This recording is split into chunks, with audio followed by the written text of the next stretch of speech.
And vast numbers of people, according to the research that was done on the impact of the Hyde Amendment, did in fact stay pregnant. Other people sought out unsafe providers. Rosie Jimenez in 1977 became the first known person to die from the Hyde Amendment. She had received a Medicaid abortion before.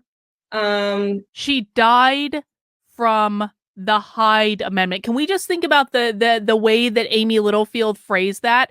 She didn't die because she got pregnant and then couldn't afford to get an abortion and then did something dangerous to terminate the pregnancy. No, no, no, no, no. She didn't die because of any of those things. She died because of the Hyde Amendment. These people quite literally want you to abdicate all personal responsibility.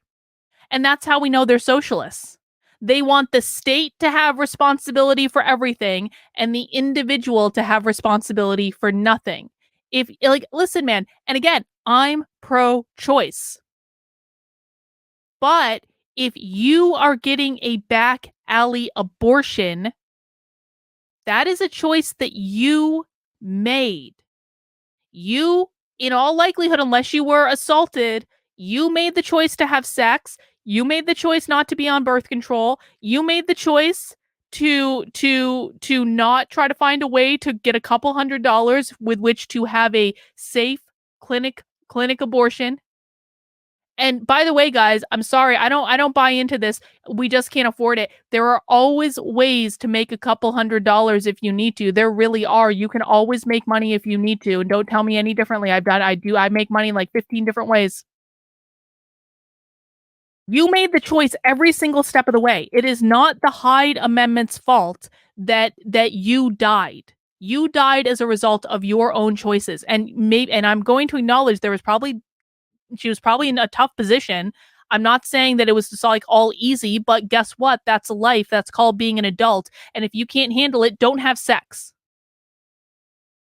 The Hyde Amendment was passed, but after, when she got pregnant again, she could no longer afford it. And so she went to an unsafe provider and died from a subsequent infection. Oh, so she died from an unsafe provider. Got it. Okay, thank you. We can talk about it in the sort of trend that I'll bring up repeatedly of like the pro-choice movement failing to center women of color adequately, right? Like there was a hesitance to rally around. Oh, that was the fact that this woman went to an unsafe provider and died as the result of like a botched abortion is the failure of the pro-choice movement to center women of color. We'll rewind that and listen to that again because I know that was a little choppy with me jumping in there, but that's quite literally what Amy Littlefield just said. But I want to take the super chat from Nuru. Have you thought about putting a Nitwits stream into a playlist? I probably should do that, Nuru. You're right about that. I'll add that to the list of 87 things I have to do. Thank you for the suggestion, though. I do appreciate it. Let me just rewind this like little bit here so we can listen to this again. Rosie Jimenez in 1977 became the first known person to die from the Hyde Amendment. She had received a Medicaid abortion before the Hyde Amendment was passed, but after, when she got pregnant again, she could no longer afford it. And so she went to an unsafe provider and died from a subsequent infection.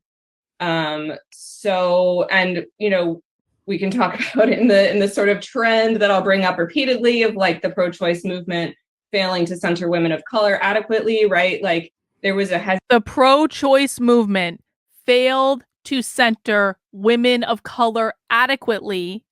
And that's why this person died from the Hyde Amendment, not because she got pregnant when she couldn't afford to have more kids and then went to a bad abortion provider because she didn't want to raise the couple $100s to go to a different clinic. Like, it's all because the pro-choice movement didn't center women of color.